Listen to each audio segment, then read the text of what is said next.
was born, Richard Paul Adkins, and was adopted when I was 4.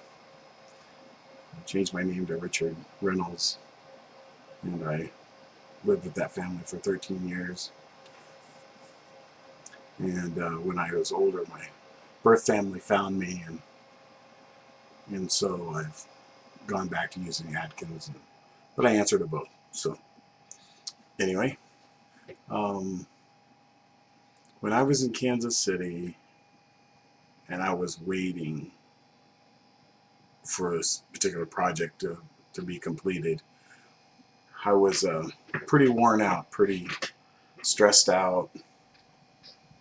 I'd hurt my back and couldn't walk very well. It took me an hour to walk 2 blocks, kind of thing. And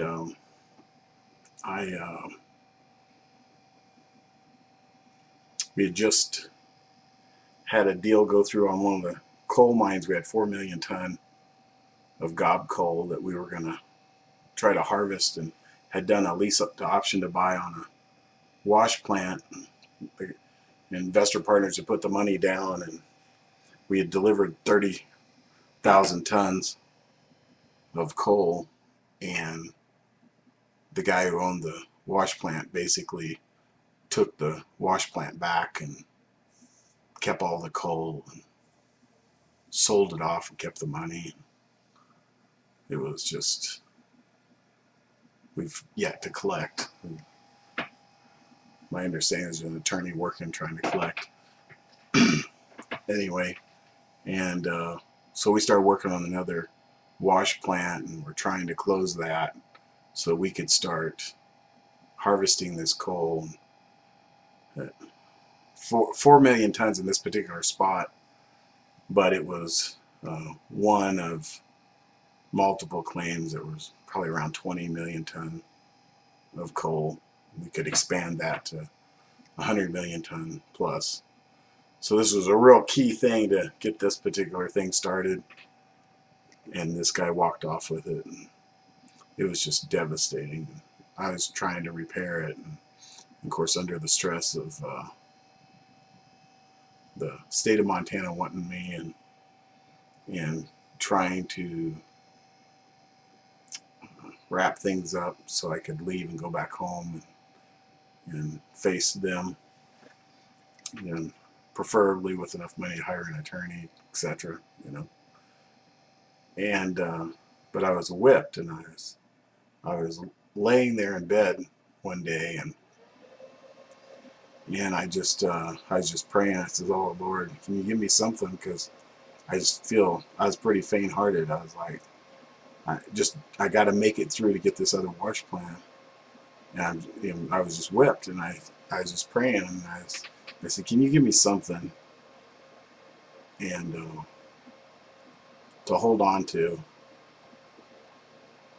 And anyway, he said something as usual. It's profound and beautiful. And what he said to me, he said, "Imagine a place." Because I was asking, "Give me something about heaven or something." He said, just visualize a place where a lie cannot exist." And I thought that was appropriate, considering all that I had gone through and been through and was going through. But it really gave me hope.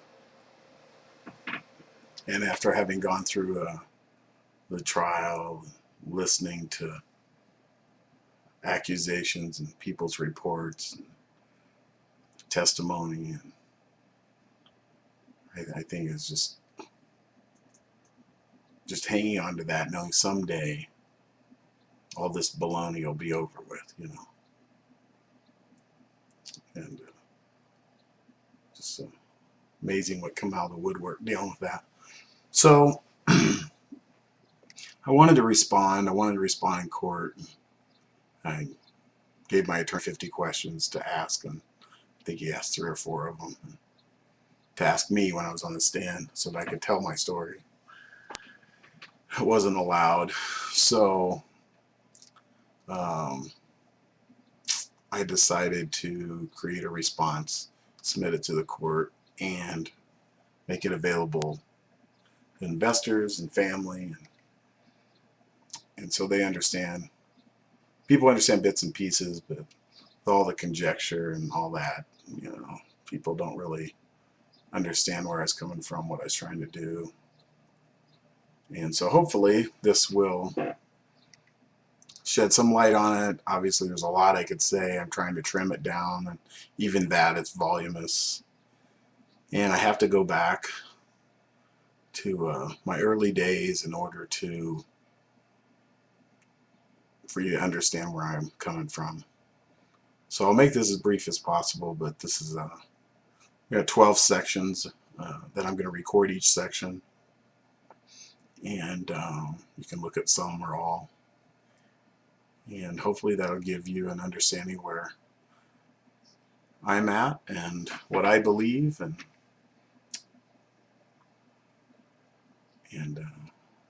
pray for some resolve and healing and maybe something good of this. So appreciate you taking the time to look at this, and I hope this helps. Thank you.